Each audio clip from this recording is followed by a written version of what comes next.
Well, hi guys, this is Prince. Welcome back to Mr. and Mrs. Prince. Hey guys welcome back. So last video में आपके साथ हमने share किया था अपने पूरी क्या शेयर किया था बाबू? NIPT की रिपोर्ट आई थी, फिर हाँ। हम डॉक्टर के पास गए थे तो डॉक्टर हाँ। ने बताया था हाँ। कि आपका टेस्ट सही है, सब लो अच्छा रिस्क में सब कुछ अच्छा हाँ, है। लेकिन एक चीज और डॉक्टर ने बोली थी जो हमने उस टाइम आपके साथ डिस्क्लोज नहीं किया था, वो आज करते हैं। काफी इंपॉर्टेंट वीडियो है। यहाँ पे मेरा DIY मैं कर रही थी, इसीलिए छन्नी रखी हुई। आपको लगा कि ऐसा क्यों है, तो अभी शूट चल ही रहा है, तो शूट के बीच में मैं आपके साथ बोल रही हूँ। ओके, सो डॉक्टर ने ये बोला था कि सब कुछ ठीक है, लेकिन फिर भी मैं सेकंड ओपिनियन चाहती हूँ।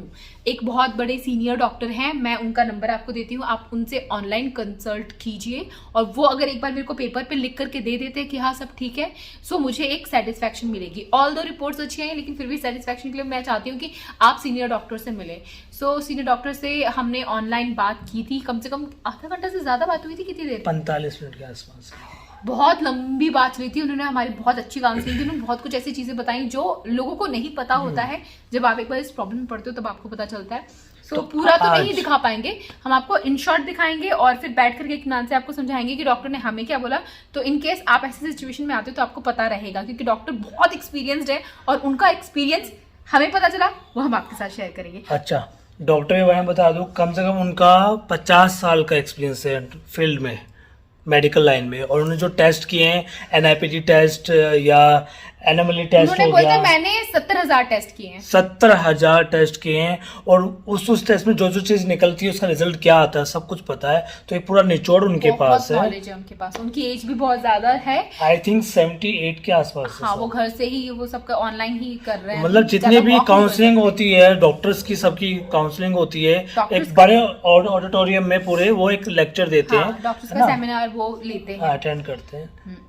तो हम मतलब एक तरह से देखा तो लकी हैं, किस्मत वाले हैं, उनसे हमें मिल पाए। हमारी डॉक्टर इतनी अच्छी है, उन्होंने उनका रेफरेंस दिया, फिर उनसे हमारी बात हुई, तो ये है। So let's share. तो आपको दिखाते हैं, ठीक है। और ये पुराना व्लॉग है, हाँ, नया नहीं है, नया नहीं, ये तो अब हम करेंटली नया हाँ, बोल रहे हैं, लेकिन जो भी हम आपके साथ Moments ब्लॉग दिखाने वाले हैं वो पुराने हैं। पिछले साल दिसंबर का जब हमारा NIPT टेस्ट रिजल्ट आया था, हमारी पहले हाई रिस्क प्रेगनेंसी आई थी डुअल मार्कर टेस्ट में। उसके बाद हमारा NIPT टेस्ट हुआ, उसमें हमारा अच्छा आया, लो रिस्क आया, हाई रिस्क नहीं आया, और डॉक्टर ने ग्रीन सिग्नल दे दिया। फिर भी उन्होंने सेकंड ओपिनियन के लिए बोला है। सो ये रिकॉर्डिंग मिड दिसंबर के आसपास की होगी। ठीक है? चलिए स्टार्ट करते हैं, ठीक है। तो देखिए, ये पहला ही प्रेगनेंसी है या इसके पहले कुछ बच्चे हैं आपको? पहला मेरा मिसकैरेज हो गया था पिछले साल।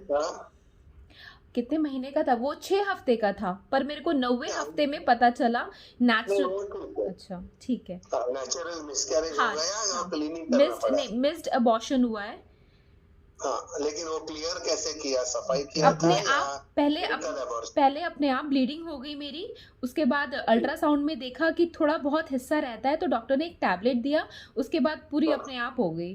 ठीक है। हाँ, ये पिछले साल हुआ था, और उसके बाद दोबारा। सेकंड टाइम है। हाँ, वो दोनों प्रेगनेंसी नेचुरली रही थी? हाँ, उसके लिए कोई ट्रीटमेंट करनी पड़ी थी आपको? नहीं, नेचुरली रही थी। अच्छा, शादी होके कितने साल हो गए हैं? अभी 9 साल हो गए। 9 साल हो गए। और फिर बच्चा होने के लिए कुछ कोशिश करते थे आप या नहीं प्रेगनेंसी के लिए इतना जल्दी प्लान था ही नहीं? हाँ, जी, नहीं था। हाँ, ठीक है, कोई बात नहीं। तो अभी आपकी फैमिली में कोई किसी को फिजिकली मेंटली हैंडीकैप बच्चे हुए हैं, या बार बार अबॉर्शंस हुआ है, या कोई डायबिटीज ऐसी कोई बीमारी की हिस्ट्री है क्या आपकी?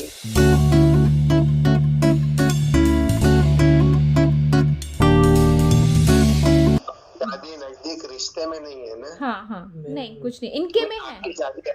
हाँ, इस शादी नजदीक रिश्ते में नहीं है, अलग अलग है। हाँ, हाँ, एग्जैक्टली। हाँ। कभी फर्स्ट कजिन होते हैं, हाँ, चचेरे हाँ, में हाँ। फूफी का लड़का, ऐसा कुछ नहीं है? नहीं, ऐसा कुछ नहीं है। ठीक है। बाकी अभी आपकी हैंडीकैप की जो रिपोर्ट बात आपको आप बोल भेजे रहे हो हैं। ना, हाँ, बोलिए। हैंडीकैप की बात आप जो बोल रहे हो ना, वो प्रिंस की फैमिली में है कुछ प्रॉब्लम। मेरे जो ग्रैंडफादर हैं, उनके छोटे भाई वो बचपन से ही गूंगे और बहरे थे। कभी के आपके ग्रैंडफादर के भाई, छोटे भाई, ग्रैंडफादर मदर के साइड के फादर के साइड? फादर के साइड के ग्रैंडफादर। मेरे दादाजी के छोटे भाई। दादाजी के भाई? हाँ, दादाजी के भाई। हाँ। ओके। अच्छा, मेरी जो पहली मिसकैरेज हो गया था उसके बाद मेरे को ना दोबारा 2 लाइन नज़र आई थी टेस्ट में, तो 4 दिन बाद वो एक ही लाइन नज़र आ रही थी। तो मैंने बंसल मैम से पूछा तो उन्होंने बोला आपके बायोकेमिकल प्रेगनेंसी थी वो, कभी कभी अपने आप वो 2 लाइन शो करता है फिर 1 लाइन हो जाती है, तो वो चीज़ एक था। मतलब मेरे पीरियड मिस होने के 4 दिन तक 2 लाइन नज़र आई, उसके बाद 1 लाइन ही नज़र आई थी। कभी की बात है? जून जुलाई की बात है ये। जून की लेकिन अभी लास्ट पीरियड जो 19 अगस्त को हुआ है वो फाइनल है। हाँ हाँ, ये फाइनल है। ठीक है। हाँ वो उसको केमिकल प्रेगनेंसी जिसको बोलते हैं हाँ। कि टेस्ट में दिखता है लेकिन हाँ। उसकी आगे की डेवलपमेंट हाँ होती नहीं है। हाँ, तो उसको नहीं कोई, ठीक है, अभी अपने लिए इसकी कोई अहमियत नहीं है। ठीक है। अभी ये जो आपने रिपोर्ट्स आपने भेजे हैं, मैंने वो रिव्यू कर रहा हूँ, सिर्फ एक रिवाइज करता हूँ आपके साथ। टी स्कैन किया गया, उसमें 12 वीक्स प्रेगनेंसी थी। हाँ। और वो मेजरमेंट्स अभी बिल्कुल सही थे। और उसी समय डबल मार्कर टेस्ट की गई और उसमें रिजल्ट आया था कि उम्र के हिसाब से 1 in 343 रिस्क था और ये डबल मार्कर के हिसाब से 1 in 195 रिस्क था। में ये रिपोर्ट देखने के बाद NIPS की टेस्ट की गई आपकी, जिसमें टेस्ट तो टेक्निकली ठीक हो गई है, लेकिन उसमें तीनों के जो रिस्क यहाँ दिख रही थी थोड़ी सी हाई, वो लो रिस्क दिख रही, यानी दो ये रिपोर्ट एक दूसरे से कॉन्ट्राडिक्ट कर रहे हैं। हाँ। तभी ये मैं आपको ये प्रोसेस होती है प्रेगनेंसी मॉनिटरिंग की, उसके बारे में थोड़ी बैकग्राउंड इंफॉर्मेशन आपको देता हूँ ताकि ये समझने में आपको आसानी हो। किसी भी औरत को पेट में बच्चा रहता है तो पहले 2 महीने में तो 2 में से 2-3 प्रेगनेंसी मिस हो जाती है, जैसे कि आपकी 2 बार हुई है। एक बार प्रेगनेंसी 2 महीना क्रॉस करके तीसरे महीने में चली गई तो आगे मिसकैरेज का रिस्क लगभग खत्म हो जाता है। फिर हमारी कोशिश रहती है कि 5 महीना खत्म होने के पहले ये जाने कि ये बच्चा फिजिकली मेंटली नॉर्मल होना है, उसमें कोई जेनेटिक डिफेक्ट है कि नहीं, ये देखना अपना मकसद होता है, क्योंकि कोई भी जानबूझ के घर में अपंग अपाई बच्चा पैदा होते हुए देखना नहीं चाहेगा जी। अभी ये रिस्क कितनी है देखने के लिए हम हिस्ट्री से शुरुआत करते हैं। अगर घर में फैमिली में किसी को कोई एब्नॉर्मेलिटी आई हो तो आप अपने आप हायर रिस्क में जाते हैं। दूसरी बात, अगर हस्बैंड या वाइफ में कोई प्रॉब्लम हो, हेल्थ प्रॉब्लम जिसका कोई जेनेटिक कनेक्शन है या बच्चे में डिफेक्ट होने का खतरा है, तो वो रिस्क फैक्टर आ जाता है। फिर औरत की उम्र का और जेनेटिक डिफेक्ट होने का भी कनेक्शन है। 3 साल के पहले कोई भी औरत को बच्चा होता है तो मंगोल बेबी यानी मेंटली रिटार्डेड बच्चा होने का खतरा एवरेज 800,000 में 1 होता है। लेकिन जैसे जैसे औरत की उम्र बढ़ती है वो रिस्क बढ़ता जाता है। 35 साल की उम्र में औरत को बच्चा अगर रहा तो 1 in 300 रिस्क होता है कि बच्चा मेंटली अबनॉर्मल मंगोल बेबी हो जाता है। 40 साल की उम्र में वो जोखिम बढ़ के 1 in 100 हो जाती है और 45 साल की उम्र में औरत को बच्चा रहा तो रिस्क 1 in 50 हो जाता है, यानी उम्र के हिसाब से ये रिस्क बढ़ता जाता है जी। और इसके बाद इसमें अगर कोई रिस्क नहीं हो फिर भी हम हर एक प्रेगनेंसी को मॉनिटरिंग करना चाहते हैं। अभी बच्चे में फिजिकली कोई हैंडीकैप एब्नॉर्मेलिटीज होती है तो सोनोग्राफी हमें लगभग 90% प्लस डिफेक्ट्स 5 महीने के अंदर सोनोग्राफी बता सकती है। यानी फिजिकल हैंडीकैप एब्नॉर्मेलिटी के लिए सोनोग्राफी हमारे लिए काफी, लेकिन बच्चे में अगर कोई जेनेटिक डिफेक्ट हो जैसे मंगोल बेबी या कोई डेफ म्यूटिज्म या ऐसे कोई हिस्ट्री हो तो उसके लिए ओनली वे टू नो है कि नहीं वो प्रेगनेंसी में से कोई सैंपल निकालना पड़ता है। यानी 3 महीने के अंदर प्लेसेंटा से कोरियन बायोप्सी टेस्ट बोलते हैं या 16 हफ्ते के बाद गर्भ बच्चे के आसपास का पानी का नमूना निकाला जाता है।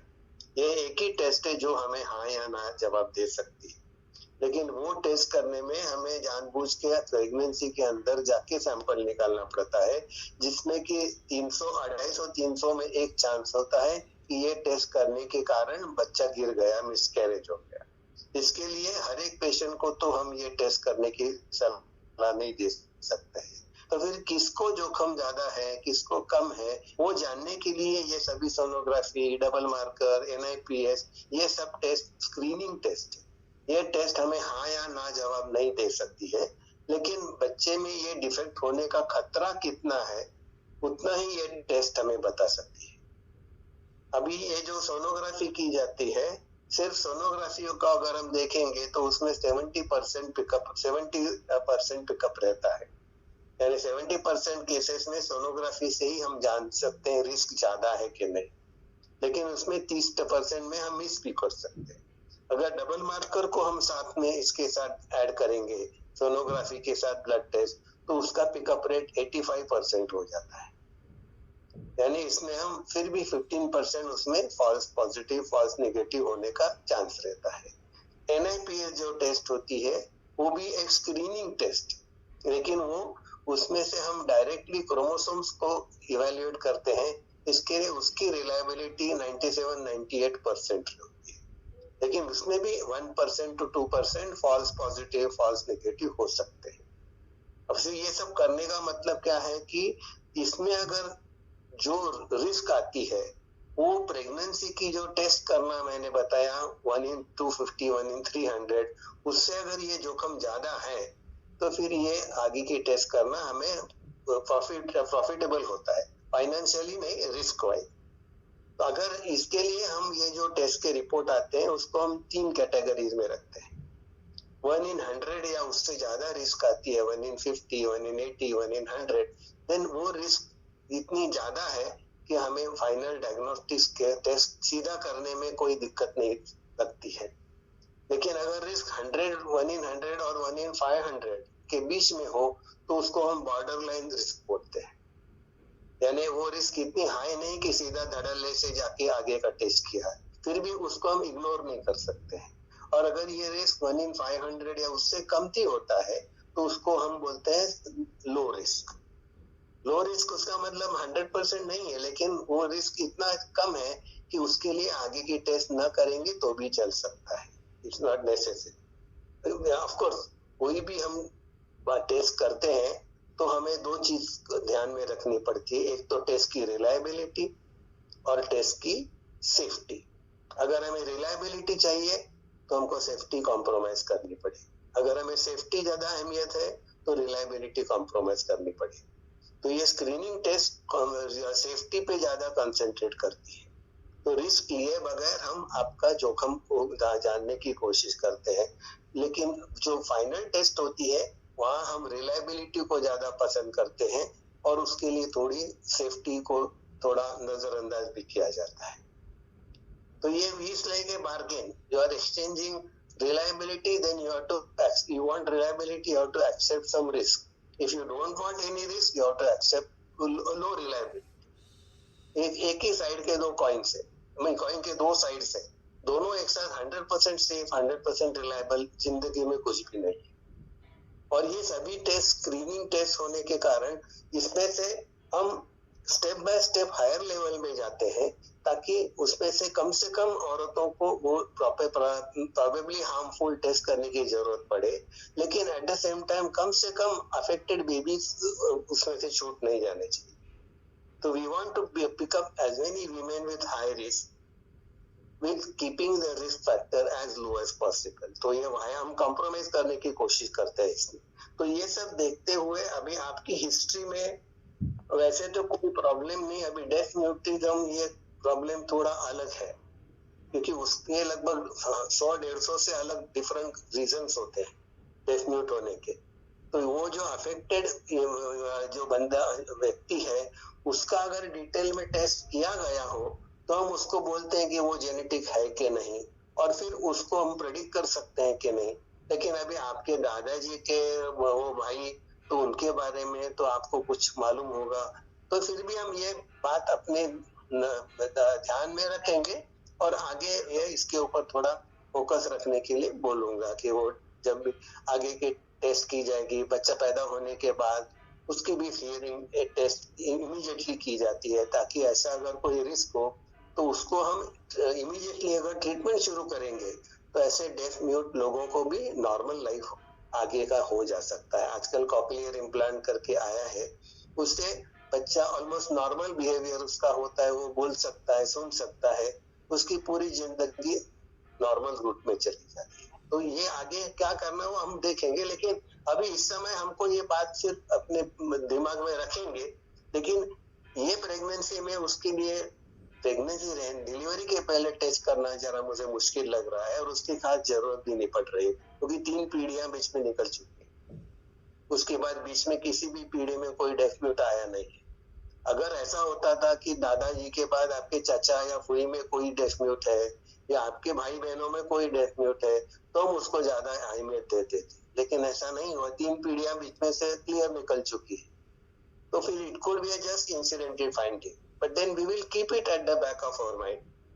So now summarizing it, in your case your age risk is not very high, 1 in 393 के 343 है। ऑफ कोर्स जैसे मैंने वो बताया है, ये सिर्फ एज में हम उसका 30% डिटेक्शन रेट है। फिर एज का हम क्राइटेरिया देखेंगे तो ओनली 30% पिकअप है, यानी 70% वो रॉन्ग भी जाता है। इसके लिए सिर्फ एज को तो हम इतने मायने नहीं रखते, लेकिन एज के साथ ये टेस्ट को रखने के बाद वो 1 in 195 होता है, यानी it is going in A border line. अगर इसमें आपका कोई अगर और फैमिली हिस्ट्री या आपकी उम्र 37-38 होती, तो हम उसी समय फाइनल डायग्नोस्टिक टेस्ट करने की आपको सलाह देती थी, जो कि कोरियन बायोप्सी की जाती है। लेकिन उतनी वो रिस्क ज्यादा नहीं थी, इसके लिए डॉक्टर पीएस का ऑप्शन आपको दिया है, यानी जिसमें इसमें नॉर्मली NIPS में फॉल्स पॉजिटिव होने के चांस ज्यादा होते हैं, कि टेस्ट में रिस्क ज्यादा आया लेकिन आगे टेस्ट में बच्चा नॉर्मल निकला। लेकिन टेस्ट में लो रिस्क आने के बाद बच्चे में बीमारी दिखाई दी, ये ऑलमोस्ट अनहर्ड ऑफ है। इसके लिए जब ये रिस्क लो रिस्क बताता है, तो हम उसको मोर और लेस क्लियर सिग्नल समझते हैं। के पास ये रिपोर्ट देखने के बाद हमारे पास 2 options.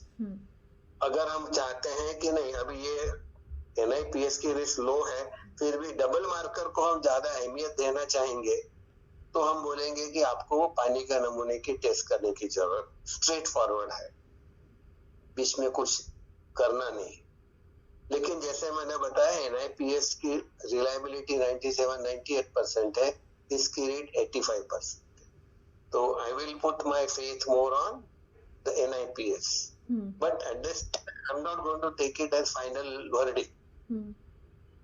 If we want to go by NIPS, I will say अभी कुछ नहीं करना है, आपका 17-18 हफ्ते में एनोमली स्कैन जिसको बोलते हैं हम पहला करें। एनोमली स्कैन में हमें कोई पॉइंट ऐसा दिखता है जो सजेस्ट करता है कि बच्चे में कोई डिफेक्ट होने का खतरा है, तो फिर हम आपको आगे का पानी का नमूने टेस्ट करने की सलाह दें। अगर रिपोर्ट भी टोटली नॉर्मल आता है, तो हम बोलेंगे कि आप पानी का नमूना टेस्ट करके हमें एडवांटेज ज्यादा कुछ नहीं, only thing to take a risk of miscarriage 1 in 2, 1 in 300. Of course, this risk is also hypothetical. Now, I have been doing this test for last 45 years. I have done at least 70,000 plus tests. वो पानी का नमूना या तीसरे महीने का test, और rarely we have had any complications. Very rare. So I will not, if it is indicated, I will not hesitate to ask you to do the test straight. But at it, I feel I don't want to rush into that, because money करके उसमें अगर risk ज्यादा आता है, तो फिर वो पानी का नमूना तो टेस्ट उसी समय करेंगे। हमारा 20 हफ्ते के अंदर हमको फाइनल डिसीजन मिलना चाहिए।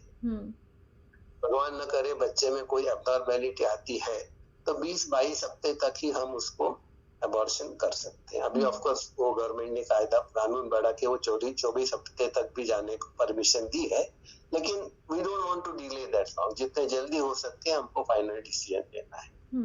तो ये ऑप्शन मैं आपको सजेस्ट करूंगा। एक तो एनोमली स्कैन पहले कर लेना है, उसमें अगर कोई जिसको बोलते हैं मार्कर बोलते हैं या फिजिकल एब्नॉर्मैलिटी बच्चे में दिखती है, तो फिर वो रिस्क बढ़ जाती है, और फिर वो पानी का नमूना टेस्ट करना हमारे लिए जस्टिफाइबल होता है।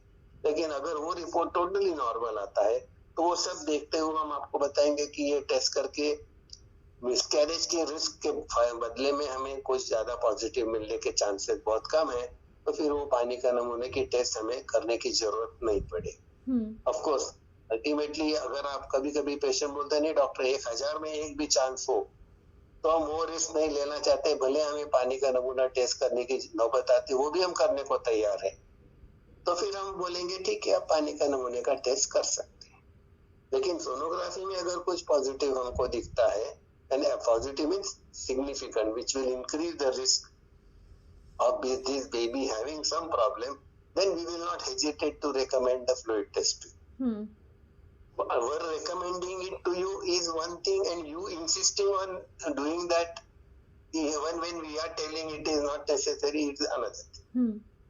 There's a difference between the two. When we say, hey, you do it, that means we feel the risk is high enough to justify it. But sometimes patient बोलते नहीं डॉक्टर अभी एक हमें सुबह हो गया है ना, डाउट आया है ना, तभी कभी हमको मामला इस पार या उस पार करना है, तो फिर हम ऐसे पेशेंट में वो टेस्ट हम करते भी है, नहीं ऐसे नहीं। लेकिन एक बात नक्की है, क्वाड्रपल मार्कर हमको किसी भी हालत में करना नहीं है, क्योंकि क्वाड्रपल मार्कर का डिटेक्शन रेट 60% बहुत इंफीरियर है। तो ये हम जब 97-98% रिलायबिलिटी की बात करते हैं, उसके बाद 60% की टेस्ट करना बेवकूफी होगी। तो कोई भी बोलेगी तो भी आप क्वाड्रपल मार्कर टेस्ट नहीं करें, क्योंकि डॉक्टर के दिमाग में वो गुस्सा रहता है कि नहीं क्वाड्रपल मार्कर NIPS करने के बाद क्वाड्रपल मार्कर करना है, यानी डिग्री होने के बाद वापस 12वीं स्टैंडर्ड में जाके पढ़ना, right, something similar to that. So it is not necessary and not to be done because it adds more confusion. So it gives another risk. I don't know whether to believe this risk or this or this. So which is more confusion, and it defeats the purpose of doing this screening test. Okay. So I hope I've given you a very clear idea. yes sir. So you should not be rushing into that amniotic fluid test just now. Let us do anomaly scan at around 17 or 18 weeks. That still gives us 3 weeks to do the fluid test, because the fluid test जो होती है उसमें हम बच्चे के आसपास जो fluid होता है, गर्भजल, एमनियोटिक फ्लूइड, उसका नमूना हम बच्चे को दिखाते हैं। वो सोनोग्राफी के गाइडेंस में टेस्ट किया जाता है और उसमें कोई आपको तो कोई जोखिम नहीं है, बच्चे को भी बॉडीली इंजरी होने का कोई सवाल नहीं। लेकिन पानी का नमूना निकालने के बाद सुई बाहर आती है तो वहाँ एक छोटा सा छेद रह जाता है, सुई से किया गया। नॉर्मली कुदरत उसको सील कर देती है, लेकिन रेयरली 250-300 में एक आध पेशेंट में वो लीकेज हो जाता है और प्रेगनेंसी को रिस्क होती है। वो एक ही बात ऐसी है, ये पानी की टेस्ट करना है जी, जस्ट बताया, लेकिन it depends upon the experience of the person who is doing it also. So I have no hesitation, wherever it is indicated, I will go ahead and do the test because I have enough practice and experience of that. Okay. Okay, sir. Okay? So I'm going to give you a report of whatever discussion we have had on WhatsApp. So December end में वो test करेंगे anomaly scan. उसमें अगर कुछ दिखता है हमें तो वो तुरंत किया जाएगा, 2 हफ्ते का रिपोर्ट हमें मिलेगी, तो स्थिर अपने हाथ में 2 हफ्ते होंगे to take a decision and act upon. Right, ठीक, we are in the safety limit still. Okay sir. Okay, कुछ पूछना है? नहीं, थैंक यू। काफी अच्छी तरह समझाया आपने। हाँ जी, काफी अच्छी तरह समझाया आपने। It is better 1-to-1 consultation is always better. जी जी, ठीक है sir. So I am sure everything is going to be normal, so don't worry. जी जी, टेंशन मत लेना, ठीक है, thank you. Because looking at it I don't find any cause for anxiety. जी, okay sir. Only thing as I mentioned about this deaf muteness, about your grandfather brothers, grandfather के भाई आपके, उनके बारे में हमें सिर्फ we are going to keep it at the back of our mind. Ji ji, So that when your baby is delivered, this fact has to be told to the pediatrician, so that they can immediately do the test whether this baby's hearing is normal or not. Ji ji, Normally we will not do it, and कभी-कभी 1-2 साल के बाद पता चलता है कि बच्चे को डेफ है, तो जो अर्ली ट्रीटमेंट का जो एडवांटेज होता है वो निकल जाता है। जी जी, even this is manageable. There is no question. Okay Okay. Okay Right. Take care. All the best. Thank you thank you sir. Sir. तो अगर आपको पूरा व्लॉग हमने जो रिकॉर्डिंग थी उनकी 45 मिनट्स की ट्रिम करके आपको दिखाया, अगर आपको नहीं समझ आया तो फिर हम इन शॉर्ट आपको बता देते हैं। उन्होंने ये कहा कि आपका सब कुछ रिजल्ट सही आया है और आगे एक टेस्ट होता है, कौन सा बताते हैं ना? हाँ, Amniotic? एमनियोटिक फ्लूइड टेस्ट होता है जो हाँ। हमने आपको बताया था ना। अगर हमारा एनआईपीटी टेस्ट में रेड लाइन आती, हाई रिस्क आता, तो एमनियोटिक फ्लूइड टेस्ट होता है जिसके अंदर बच्चेदानी के अंदर प्रिक करके वहां का सैंपल लिया जाता है और फिर टेस्ट किया जाता है और 100% रिजल्ट हमें पता चलता है कि क्या है क्या नहीं है। पर डॉक्टर ने बोला उसकी अभी जरूरत नहीं है, बिल्कुल जरूरत नहीं है, आप एनिमली टेस्ट कराओ। हाँ। सो एनिमली स्कैन की पूरी हमने जर्नी आपके साथ शेयर करनी है, वो अगले वीडियो में शेयर करिए क्योंकि वीडियो बहुत लंबी हो रही है। सब कुछ अच्छा जा रहा है, कोई प्रॉब्लम नहीं है, प्रेगनेंसी अच्छी चल रही है, लेकिन अप्स एंड डाउन्स हुए हैं और मैं चाहती हूँ आप भी एक्सपीरियंस करो जो हमने एक्सपीरियंस किया और नॉलेज आपको भी मिले, हाँ। जैसे हमें मिली बहुत सारी नई चीज़ों की। सो बहुत बड़ा टेस्ट होता है एनिमली स्कैन, ठीक है। सो गाइस मेरा 6th मंथ स्टार्ट हो चुका है, congratulations to all of us. अभी स्टार्ट हुआ है, खत्म नहीं। काफी है बहनों का चल रहा है उनका 6 मंथ 5th मंथ बोलते जाते हैं उन सबके मेरे लिए। साथ प्रेगनेंसी चल रही है, आप लोगों की भी मई के एंड में डिलीवरी है, बहुत सारे Comments कमेंट्स आते आए हैं कि हैं, कुछ का अप्रैल रियली में, एक्साइटेड। कुछ फोटो में। शेयर करना मेरे साथ, मैं तो वीडियो में शेयर कर ही दूंगी, बात हम देखेंगे, मुझे अच्छा लगेगा देखना। हाँ। आप हमारे साथ शेयर कीजिए, ठीक है। सो बहुत अच्छी जर्नी चल रही है, स्टार्टिंग में अप्स एंड डाउन से, लेकिन अभी 5th और 6th मंथ बहुत अच्छा है। मेरे पैरों में थोड़ा दर्द रहता है, अच्छी swelling बात थोड़ी यह रहती है कि पैरों रेखा में। रात को सो रही होती है ना, तो कुछ वाइब्रेट होता है, कुछ हिलने ढुलने का मोमेंट होता है, मुझे बाहर तक फील होता है, बाहर तक फील होता है। और तुम्हें तो रेखा को फील होने लग गया, तुम्हें फील होता है ना, बताओ ना। मत बोलो ऐसा, कुछ नहीं, तो मजाक कर रही थी मैं, कहाँ बाहर तक फील होता है। मुझे तो आवाज आ इनको रही कुछ आवाज आई, अबे गैस की आवाज हो रही है। तो मेरे बोला कि क्या वो बेबी किक कर रहा है, मैंने हाँ किक तो कर रहा है, मेरे को आवाज आ रही है। मैंने कहा हाँ ये बेबी की आवाज है, वो मैं मजाक कर रही थी, बेबी की आवाज तुम तक नहीं आएगी, मैं फील कर सकती हूँ। अभी बेबी मूवमेंट कर रहा है, मुझे फील हो रहा है, बट ऐसा नहीं है कि प्रिंस को दूर से नजर आ जाए, वो भी नजर आएगा बट और उसमें टाइम लगेगा। बट हाँ बेबी का फर्स्ट किक मैंने फील किया, बहुत अच्छा लगता है। इशी मुक्का मारता है या लात मारता है या मारती है, पता नहीं क्या हाथ या पैर क्या मारते हैं। सो अच्छा लग रहा है, feeling really great, awesome feeling. यही पल है तो हम एंजॉय कर रहे हैं, आप लोग भी इसी तरह एंजॉय कीजिए। लाइफ में घबराना नहीं है, किसी भी बात को लेके कोई भी आप ना घबराओगे तो सामना नहीं कर पाओगे, जहाँ डर गए तो सामना नहीं कर पाओगे। नहीं मैं घबरा गई थी, सूझबूझ से आपको काम करना होता है, मुश्किल होता है अपने आप को संभालना। हाँ, और यही है कि एंजॉय कर रहे हैं, आप भी एंजॉय कीजिए और व्लॉग देखिए। बहुत अच्छा लग रहा है, I am really feeling happy, I am so blessed. आप लोगों के आशीर्वाद और प्यार सपोर्ट मिल रहा है तो बहुत अच्छा लग रहा है। फटाफट से आने वाले 3-4 महीने और बीत जाओ और फटाफट से बेबी आ जाए यार, सच में। चलिए आज का व्लॉग यहीं खत्म करते हैं, काफी लंबा हो गया है। अगले व्लॉग में शेयर करेंगे अल्ट्रासाउंड, हाँ उस अल्ट्रासाउंड में बेबी आपको प्रॉपर नजर आएगा।